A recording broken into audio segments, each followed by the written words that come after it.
hai, Assalamualaikum warahmatullahi wabarakatuh. Salam sejahtera untuk kita semua, para sahabat dan mitra sejati RSUD Panembahan Senopati Bantul.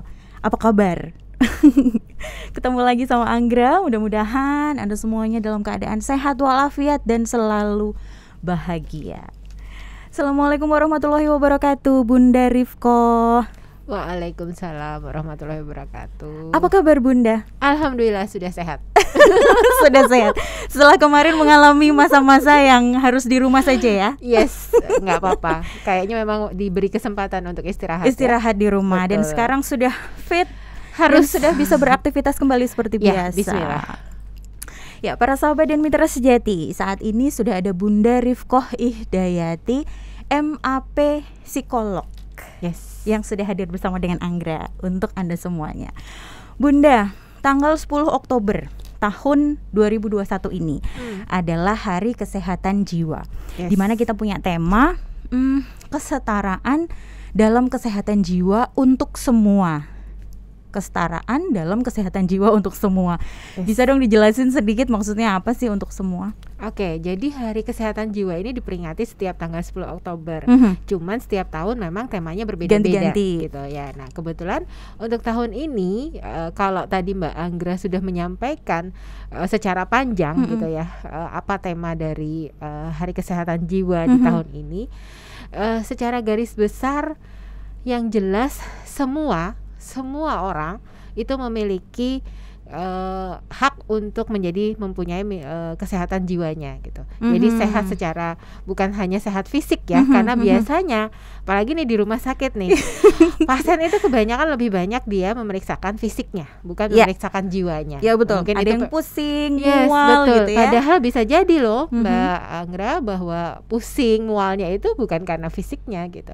Tapi memang, karena ada sesuatu di dalam jiwanya betul. gitu ya. Nah, jadi untuk tema tahun ini memang lebih ke bagaimana kita supaya kesetaraan itu jadi semua orang. Kalau di kita sih, kalau di kebetulan di profesi saya sebagai psikolog klinis biasanya kita lebih ke memandang bahwa setiap manusia itu memiliki keunikan, tetapi memiliki hak yang sama untuk menjadi seseorang yang sehat jiwanya. Setiap orang memiliki keunikan gitu ya. Ya. Jadi misalnya ngapunten ge, orang yang sedang berobat jiwa pun dia itu harus diberikan support yang sama dengan orang-orang yang dalam tanda kutip tidak sehat jiwanya misalnya. Jadi tetap gitu, tidak ada perlakuan yang berbeda misalnya dengan orang yang normal dengan orang yang tadi dalam tanda kutip sedang mengalami gangguan jiwa. Atau misalnya ngapunten orang-orang dengan disabilitas misalnya, mereka juga punya hak yang sama dengan orang-orang yang tidak punya kecacatan secara fisik maupun keterbelakangan mental gitu. Artinya berarti setara gitu ya, setara betul. untuk kesehatan jiwanya gitu. Nah Bun, kalau kita di Rumah Sakit Panembahan nih, kita kan punya satu nih yang punya Bunda nih, punya Bunda, maksudnya yang dikerjakan sama Bunda gitu di poliklinik, di klinik psikologi. Nah, terus ada satu lagi tuh klinik jiwa. Ya. Ini bedanya apa? Oke. Kalau dari nama polinya itu terus kita akan melihat siapa sih yang bertugas di dalamnya tentunya. Ya, betul, jadi betul. Kalau di poli jiwa itu ada psikiatri, kemudian di poli psikologi tentunya adanya psikolog. Ya. Ini sebenarnya adalah dua profesi yang latar belakang keilmuannya berbeda. Tapi mereka biasanya bekerjanya selalu berdampingan. Nah, jadi kalau dari latar belakang keilmuan dulu, kalau psikiatri itu adalah dokter yang mendalami ilmu kejiwaan. Dokter yang mendalami ilmu kesehatan jiwa. Ilmu kesehatan jiwa. Nah, sedangkan psikologi itu adalah seseorang yang non kedokteran. Jadi latar belakangnya bukan dokter. Bukan medis ya. Iya, tapi saya tiap hari tetap dipanggil dok loh.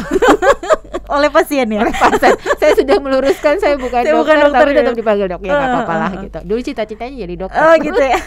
Nah, jadi psikologi, kembali lagi, psikologi itu bukan kedokteran. Jadi non kedokteran. Hanya saja yang dipelajari adalah ilmu pikiran dan ilmu perasaan. gitu. Oke, itu Jadi yang membedakan antara poliklinik jiwa dan klinik psikologi. Jadi emang beda ya. Betul, emang beda. Jadi kalau misalnya harus menggunakan obat secara farmakoterapi itu harus psikiatri. Psikolog tidak boleh karena dia bukan dokter. Oke. Seperti Kemudian itu. yang menentukan. Nah, ini nih kalau kita mau ke klinik jiwa, mau ke klinik psikologi, gimana ya membedakannya? Maksudnya kayak saya misalnya ada pasien misalnya atau ada orang lain lah, ada orang yang pengen periksa gitu. Ini diarahkannya ke klinik jiwa atau klinik psikologi macam itu? Berbeda-beda ya. Ini memang menjadi tugas kita ya untuk mengedukasi ini gitu. Jadi ada orang yang memang tahu betul sudah gitu ya bahwa dengan keluhan saya seperti ini saya pengen ke psikolog. Ya. Kalau dia tanpa cerita ya mau tidak mau berarti bagian pendaftaran akan merujuk ke polipsikologi misalnya. Tapi kalau misalnya ada juga pasien yang sama sekali nggak tahu, dia terus akan cerita di pendaftaran. Saya punya masalah ini nanti pendaftarannya akan cross check, nanti akan telepon ke polijiwa atau polipsikologi. Nah pada intinya biasanya kalau misalnya kebanyakan masyarakat saya pengen curhat gitu. Biasanya itu ke psikolog dulu. Gitu, ke psikolog dulu. Saya pengen curhat, pengen dapat solusi itu biasanya ke psikolog dulu. Nah, nanti tetapi ketika sang psikolog itu menemukan simptom-simptom berkaitan dengan gangguan kesehatan mental atau gangguan kejiwaan, biasanya karena saya tidak bisa memberikan resep obat gitu dan ini harus dibantu pakai obat, maka akan saya reverse ke psikiatri. Begitu juga psikiatrinya. Ketika misalnya ngapunten dokter tidak punya waktu lebih banyak seperti psikolog gitu kan ya. Ketika datang terus pasannya pengen cerita panjang, biasanya sebentar ke Mbak Rifko aja ya, biasanya seperti itu. Atau nanti dokternya, Mbak tolong di assessment dulu untuk diketahui gangguannya apakah memang harus dibantu pakai obat atau tidak. Nah nanti kalau misalnya dari psikiatri sudah dikembalikan ke saya tapi menurut saya tidak usah pakai obat ya sudah. Tapi kalau misalnya ini kayaknya nggak bisa deh kalau cuman intervensi pakai psikoterapi gitu harus pakai obat, biasanya saya kembalikan lagi ke polijiwa seperti itu. Oke, berarti memang pekerjaannya harus bersama-sama ya, harus betul, berdampingan dan kebetulan juga tempatnya kliniknya juga tidak berdampingan berjauhan juga ya, karena betul. takutnya nanti kalau kejauhan kasihan ya, kalau harus ke sana ke sini ya nanti harus balik lagi ke sana gitu ya. Betul. Oke. Cuman gini Bun, kadang-kadang orang kalau mungkin sudah image gitu ya, yang namanya ke klinik psikologi, klinik jiwa, itu kayaknya ada sesuatu gangguan Anyon Sewu. Mungkin orang lebih familiar, stres nih orang, gila nih jangan-jangan nih gitu. Masa aku stres sih gitu ya. Ini nih yang bikin orang tuh jadi takut gitu ya kayaknya ya. Padahal kan maksudnya cuma cerita gitu ya. Betul, kita kan tujuannya untuk membantu gitu ya, cari solusi gitu ya. Cuman kadang orang tuh jadi takut gitu. Takut ke klinik, ke klinik psikologi gitu kan, karena takut dianggap gila itu tadi. Nah kalau sudah begitu akhirnya kan nggak ada solusi nih. Betul. Nah ini cara kita gimana ya Bun? Maksudnya biar orang tuh nggak ngeri gitu dulu. Masak sih aku harus ke klinik psikologi yang benar aja gitu. Kan aku nggak gila gitu. Selain yang dikemukakan oleh Mbak Anggra, ada hal lain yang kenapa orang jadi belum begitu ramai untuk mau datang ke polipsikologi dan jiwa. Karena mereka beranggap cuman curhat aja, ngapain sih harus ke profesional gitu. Betul. Itu juga yang suka dibahas.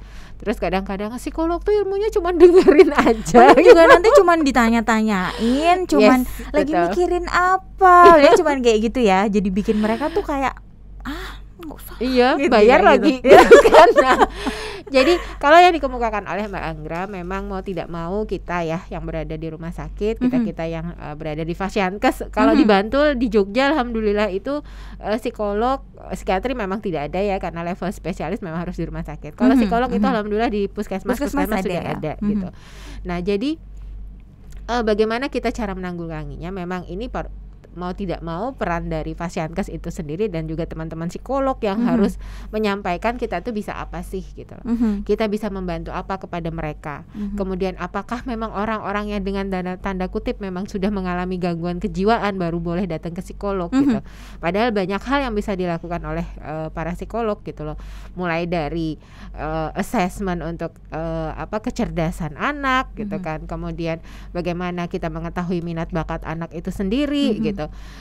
Belum lagi misalnya tadi kembali lagi yang saya omongkan bahwa orang-orang itu malas datang ke psikolog karena beranggapan bahwa ngapain harus keluar uang untuk curhat. Nah, biasanya ya Mbak ya, yang terjadi pasien yang datang ke psikolog itu sebenarnya dalam tanda kutip masalahnya udah banyak banget. Biasanya. Nah, tapi yang diungkapkan itu adalah hal yang di permukaan saja. Jadi misalnya, Mbak, kenapa ya aku itu cemas misalnya. Sekarang lagi cemas apa? Biasanya ditanya seperti itu. Sekarang lagi cemas apa? Sekarang ini yang kasus baru aja saya dapatin gitu. Saya itu kalau ketemu matematika kok cemas gitu ya. Pokoknya saya cek memang ketika saya nanya, kamu sekolah sekarang, karena anak sekolah ya, kamu sekolah sekarang berapa jam? Dia cuma ngitung dari jam 8 sampai jam 10 aja. Gini loh Mbak. Sampai segitunya ya. Sebenarnya, kamu seperti ini sejak kapan gitu. Nah, dia beranggapan bahwa kecepatan dia itu hanya kepada matematika saja.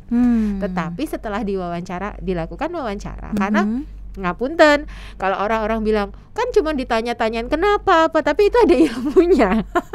Perlu sampai gelar S2 loh untuk sampai situ gitu. Ada standarisasi wawancaranya gitu. Nggak cuma sekedar ditanya-tanya doang gitu. Ya. Jadi nanti sampai ke kesimpulan bahwa kamu ini sebenarnya permasalahan yang sedang kamu cemaskan ini cuman yang terlihat sekarang gitu. Tapi ada hal lain gitu. Belum lagi nanti kalau kita sudah akhirnya tanya ke keluarganya. Ternyata ada trauma misalnya apa segala macam. Nah, justru bukan hanya ininya saja yang tadi takut matematikanya saja yang diselesaikan, tapi justru yang sebelumnya seperti itu. Jadi gitu. Oke. Dan kalau di rumah sakit yang di tempat kita yang di Panembahan itu selain ada ini tadi yang sempat di senggol sama Bunda Rifqah tadi, ada beberapa yang bisa kita lakukan. Ada tes kecerdasan gitu tes ya, kepribadian. Terus tes kepribadian.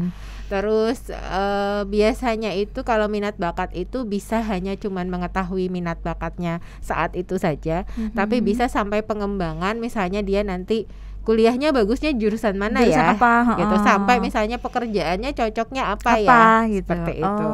Karena maaf aja, kadang-kadang di usia 20-30 tahun aja dia sudah kelar sekolah, kuliah maksudnya, masih bingung saya cocoknya di mana ya gitu. Udah jelas-jelas dia sarjana apa gitu.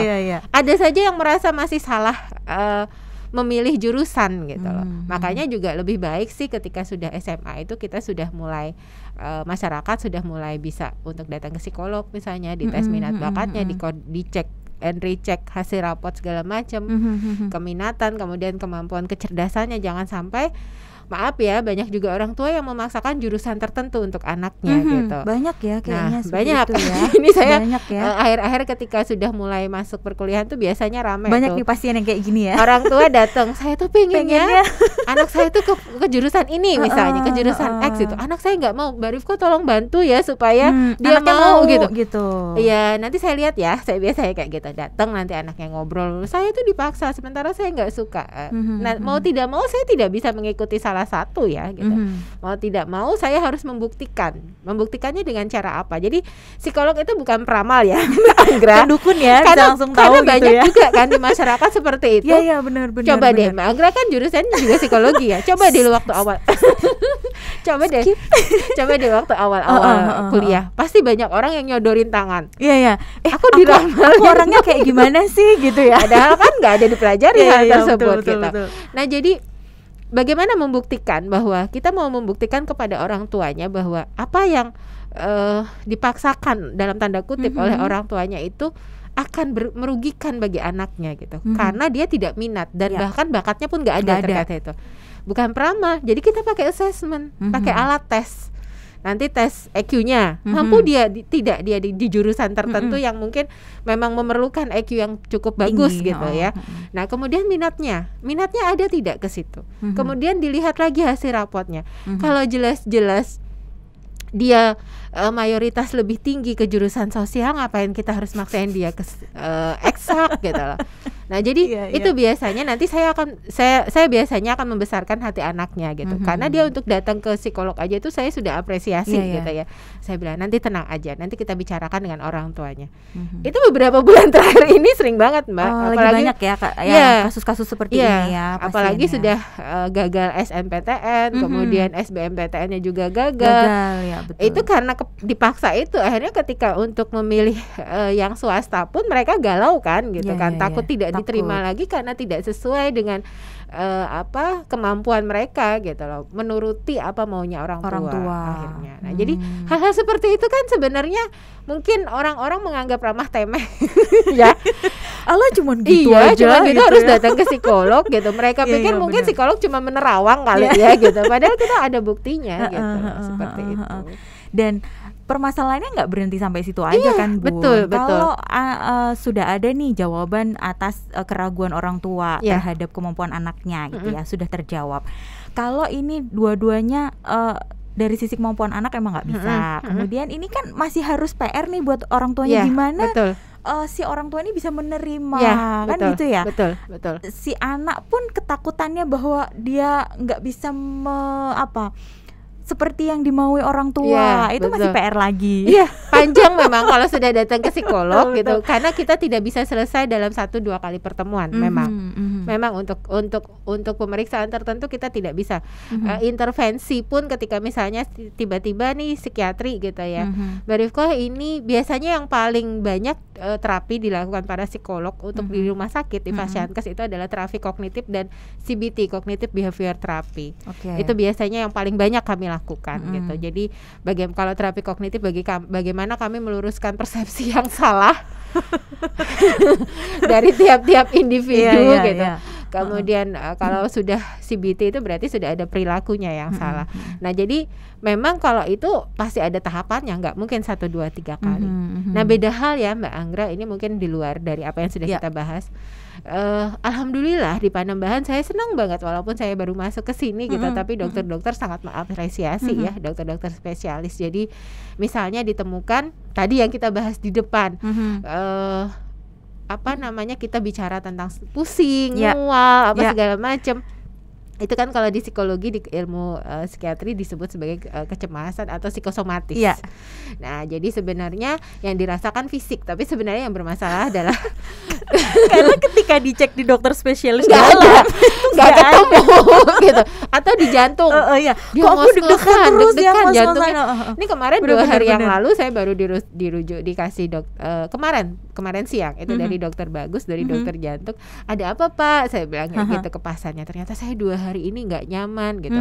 Mungkin udah dicek kembali. Memang beliau habis operasi setahun yang lalu. Tapi mungkin dicek dokter Bagus kok fine-fine aja. Akhirnya udah naik deh ke Barifo gitu kan. Setelah saya tanya 2 hari ini kenapa? Apa yang dirasakan gitu. Terus udah dilakukan wawancara yang tentunya terstruktur tadi saya bilang. Ada dietnya ya. Akhirnya saya ketemu bahwa beliau mengakui bahwa 2 hari belakang ini tercetus masalah 2 tahun yang lalu. Berarti emang nggak ada hubungannya dengan operasinya ya. Betul. Jadi kadang-kadang Mbak Anggra ya, jujur saya aja surprise loh dengan penemuan-penemuan seperti ini. Tapi seneng banget, bahagia gitu. Kalau saya sih seneng banget kalau bisa membantu orang. Kayak ada kepuasan tersendiri gitu betul. Ya. Karena mereka kan ya itu tadi. Kalau mereka cuma datang curhat mungkin ke teman segala macam, nggak ada solusi ya. Nggak ada solusi. Bahkan mungkin solusinya itu pasti yang membuat dia seneng. Tapi nggak mencari sebenarnya apa sih permasalahan yang sebenarnya tuh akarnya tuh apa gitu ya. Sampai si bapak itu kemarin bilang gini, saya sudah makanan diet semua, telur aja saya berani cuma separuh putihnya aja, saking khawatirnya. Olahraga juga sudah mulai olahraga tapi yang ringan karena juga sudah usia ya Mbak, katanya kayak gitu. Ya ternyata kan ada hal lain yang dipikirkan gitu. Walaupun tetap nanti setelah kita tahu nanti solusinya juga tetap yang Bapak tetap harus bergaul ya, karena di rumah kesepian, tidak punya anak, misalnya kayak gitu. Tetap ada solusi yang memang harus dilakukan bersama-sama orang di sekitar ya. Gitu. Tapi kan kalau tidak tahu bahwa hal itu harus dilakukan, mungkin beliau ya santai-santai aja Ya, di rumah cuek-cuek aja, aja ya udah minum gitu. obat aja seperti itu. Jadi Tanpa tahu yang sebenarnya ya, permasalahan yang betul. sebenarnya. Jadi saya cukup senang di Panembahan, dokter-dokter juga kalau misalnya memang, apalagi kalau penyakit dalam ini udah 3 kali kontrol tapi tetap nggak sembuh-sembuh, vertigonya, gastro GERD-nya Iya, misalnya kayak gitu. Udah nih Mbak Rifko aja nih biasanya kayak gitu. Terus biasanya langsung tetap ketemu ya Iya, Bun. ketemu. Berarti memang psikosomatis Iya. cukup banyak ya Cukup dialami banyak. oleh pasien-pasien kita ya. Ya, kalau pasien di sini ya terutama itu kalau saya bilang itu 60-70% itu kecemasan. Banyak juga ya. Ya, betul. Oh, dan itu nggak dirasakan ya Iya. oleh mereka, nggak ngerti gitu kan. Trennya sekarang pada anak-anak Mhm. setelah pandemi ini adalah fobia sosial. Fobia sosial. Itu gimana itu? Jadi bahas itu kita. Jadi bahas itu. Mungkin kita akan bahas di lain waktu kali ya Bun ya. Biar pada penasaran kayaknya Mbak Anggra. Tuh, para sahabat dan mitra sejati, fobia sosial kayaknya ini kode ya, biar kita bisa bikin waktu lagi sama Bunda Rifko. Karena- Setuju nggak? Karena gini Mbak Anggra, itu sebenarnya sudah jauh-jauh hari ketika pandemi itu terjadi gitu. Kita udah, apalagi ada physical distancing. Awalnya kan Yes, physical distancing. awalnya social distancing terus Iya, physical terus distancing. physical distancing ya, Itu betul. kita udah, teman-teman psikolog udah, ini pasti nanti suatu saat Wah, akan udah ada nih. ledakan, akan ada ledakan kecanduan gadget dan ada ledakan fobia sosial. Kita Oke. pikir mungkin 3-4 tahun ke depan gitu. Tapi ternyata tidak. lebih cepet sudah ya. setahun 2 tahun itu udah mulai. Merinding saya nih karena memang betul banyak sekali pasien yang seperti itu. Iya, oke. Bun, yang khusus yang ini ntar kita buat PR ya. Siapa tahu ntar kasus-kasus udah lebih banyak lagi. Oke, Bun, kan yang di tempat kita nih nggak cuman itu aja ya, nggak cuman tes kecerdasan, terus Iya. apa tadi Tes kepribadian, kepribadian gitu ya. Iya. Beberapa mungkin kasus-kasus yang kayak rumah tangga gitu ya, terus lebih banyak pasien-pasien yang selain anak-anak yang datang ke tempat Bunda tuh lebih banyak apa nih persentasenya? Maksudnya dari pria atau wanita lebih banyaknya? Imbang sih kayaknya. Sama-sama ya. Sama-sama aja. Sama-sama. Kalaupun persoalan rumah tangga kan mereka akan datang keduanya. Saya bukan tidak mau ya. Biasanya saya akan suka misalnya nih korset atu-atu gitu ya. Karena Atu kan nggak ketemu sama satunya gitu. sudut pandang yang satu itu belum tentu sama dengan yang lainnya gitu. Tapi biasanya memang satu-satu ketemunya gitu. Jadi istrinya Biar nggak dulu, bering di depan gitu ya. istrinya dulu, terus nanti saya kasih tahu bahwa ini nanti pulang gini dulu ya gitu. Terus nanti istri ini saya kan nggak akan cerita apa yang kata Iya, suami betul, dulu. betul. Nah, cuman saya dengerin dulu gitu. Nanti saya kasih tahu ini nanti pulang gitu. Ada hal yang harus dilakukan, perubahan yang dia lakukan. Oke. Nanti baru mereka datang kedua. Karena saya udah tahu nih benang ruwetnya di mana. Untuk mengurai benang ruwetnya ada di mana gitu. Nah, Oke, jadi oke, biasanya terus bareng-bareng. Jadi kalau misalnya apakah terus ada lebih banyak laki-laki atau perempuan, kayaknya imbang deh, Sama-sama Mbak. aja ya. Aja. Artinya Iya. baik pria maupun wanita Iya, itu anak-anak juga imbang aja antara laki-laki dan perempuan. Oke. Gitu, sama aja. Oke. Satu lagi nih, satu lagi. Kalau kita yang datang ke psikolog nih, yang datang ke kliniknya Bunda, itu kan kadang-kadang ada yang sampai lama gitu ya, berkali-kali. Maksudnya ada treatment yang harus dilakukan, harus berapa sesi ketemuan. Iya. Dan mungkin kalau memang diperlukan Bunda observasi semacam itu ya. Kalau yang paling cepat ada nggak nih? Ada sih, kalau misalnya memang pasien yang susah itu adalah masuk ke beliefnya dia, bagaimana dia Masuk bisa ke belief, percaya oke. dengan kami gitu. Itu kalau misalnya orang itu dia datang dengan kesadaran dirinya sendiri gitu. Itu berarti dia udah percaya. Ya kan Mbak Anggra, kalau orang itu datang Betul. atas keinginannya Keinginan dia, berarti sendiri. dia udah percaya sama Ya. kita. Beda hal ketika dia dirujuk oleh dokter. Dia masih yang iki ngopo toh gitu. Udah Kok gitu. aku disuruh kesini ngapain sih gitu Iya, kan? terus apalagi lihat saya lebih muda dari beliau misalnya. Itu tuh banyak hal yang akhirnya menghambat kami untuk bisa lebih cepat gitu. Tapi kalau misalnya dia datang sendiri, kemudian dia bisa menerima gitu, kayak si bapak yang kemarin itu, dia bersyukur sekali dirujuk ke saya. Beliau dapat insight gitu. Saya nggak kepikiran loh Bu gitu loh, bahwa apa yang saya pikirkan masalah 2 tahun yang lalu sebenarnya sih sudah damai. Berarti kan mungkin kalau kita boleh menyimpulkan mungkin ada perseteruan sedikit gitu ya. Saya bilang, Bapak berdamainya itu berdamai dengan Bapak tidak, dengan diri Bapak dengan saja. diri sendiri itu Karena yang kalau susah, masalah itu bukan hanya berhubungan dengan orang lain gitu, tapi dengan diri sendiri. Bapaknya sendiri udah berdamai, ya masih dongkol Bu.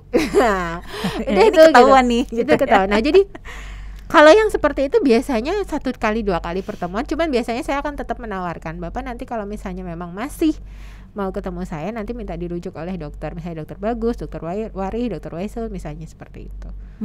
Tapi ada juga yang walaupun udah sembuh tetap pengen ketemu, Mbak. Nah itu dia tuh, itu bukan karena sakitnya ya. Ya, beberapa pasien jiwa gitu ya, pasien jiwa yang punten banget, padahal dulunya parah ya gitu. Tapi karena udah kita lakukan kolaborasi sejak dulu zaman dokter Vista sampai ke dokter Yoga dan dokter SK, berarti kan panjang banget tuh udah gitu loh. Udah 3 tahun, saya 3 tahun di sini gitu. Dia itu rajin gitu. Padahal bener-bener gangguan kejiwaan loh dia. Yang parah lah kita bilang gitu. Tapi dia rajin Mbak Anggra. Apa yang kita sampaikan dicatat sama dia. Mbak Rifko aku ini gitu, terus nyatet gitu. Nanti saya kasih tahu nih caranya, misalnya seperti itu. Nanti dia pertemuan berikutnya cross check lagi. Mbak aku tuh udah ngelakuin ini, tapi kok terus tiba-tiba pasti ada yang selip tuh biasanya. Saya tapi suka gitu loh. Dia cross check seperti itu, jangan-jangan saya juga lupa kan apa yang sudah saya sampaikan gitu. Nanti keulang lagi gitu loh. Nah biasanya terus Mbak aku cuma pengen sowan aja, ya udah nggak apa-apa sowan gitu kan. Mungkin bisa jadi ngobrol gitu ya kan, bisa jadi lingkungan belum bisa menerima dia. Ya betul. Banyak pasien di poli jiwa yang ketika mau kita dampingi, apalagi ini ada mahasiswa yang sedang praktek ya, pingin kita dampingi, mereka tidak mau. Nggak karena mau. takut ketahuan keluarganya, takut Kalau ketahuan kita sedang tetangga. ada gangguan gitu. Itu tadi. Nah, itu Maka. yang jadi sedikit-sedikit Iya, hambatan-hambatan. itu dia kaitannya dengan tema kita tahun ini Ya, gitu. betul. Karena mau tidak mau, ketika ada seseorang yang mengalami gangguan jiwa, harusnya itu kita aware terhadap orang yang sedang mengalami, bukan terus malah dikucilkan, dijauhin gitu Dijauhin, ya. Hati-hati loh, Nah, jangan sama mereka dia. justru butuh diperlakukan memang sebagaimana mereka sebagai manusia gitu. Iya, seperti Mereka orang butuh normal yang lain iya, gitu ya. mereka butuh tetap dirangkul, diperhatikan gitu, seperti itu. Support gitu ya. Yes, betul. Oke, Bun, makasih banget. Hari Ya, ini tuh sama-sama. kayaknya jadi lebih semangat gitu. Ketemu Bunda yang selalu senyum. Ya enggak, para sahabat dan mitra Nggak kelihatan sejati loh, padahal. ya kan? Enggak kelihatan, cuman dari pandangan mata Dari gitu sudut ya. mata katanya kelihatan. Oke, Bun, sebelum kita berpisah untuk hari ini, ada yang mau disampaikan secara khusus untuk semua sahabat dan mitra sejati yang saat ini sedang nonton? Yang jelas jangan pernah ragu untuk ketemu psikolog maupun psikiatri, karena ke psikiatri juga tidak harus dengan gangguan kejiwaan gitu ya. Untuk mengembangkan tentang dirinya, itu juga bisa dibantu dengan 2 profesi ini gitu. Kemudian kalau saya sih pesannya, selain apa yang berkaitan dengan profesi saya dan juga psikiatri, tolong perhatikan orang di sekitar Anda. Kalau misalnya memang ada orang yang membutuhkan support, lakukan support tersebut oleh kita sendiri. Tapi kalau memang misalnya orang tersebut memerlukan tenaga profesional untuk dibantu, tolong segera rujuk ke psikolog atau ke psikiatri. Oke. Terima kasih sekali Bunda untuk pertemuan kita hari ini. Mudah-mudahan di kesempatan mendatang kita masih bisa ketemu lagi dengan Amin, obrolan-obrolan yang lebih seru lagi. Para sahabat dan mitra sejati RSUD Panembahan Senopati, hari ini cukup dulu sampai di sini. Besok kita sambung lagi. Selamat Hari Kesehatan Jiwa tahun ini yang bertema kesetaraan dalam kesehatan jiwa untuk semua. Wassalamualaikum warahmatullahi wabarakatuh. Sampai jumpa. Waalaikumsalam.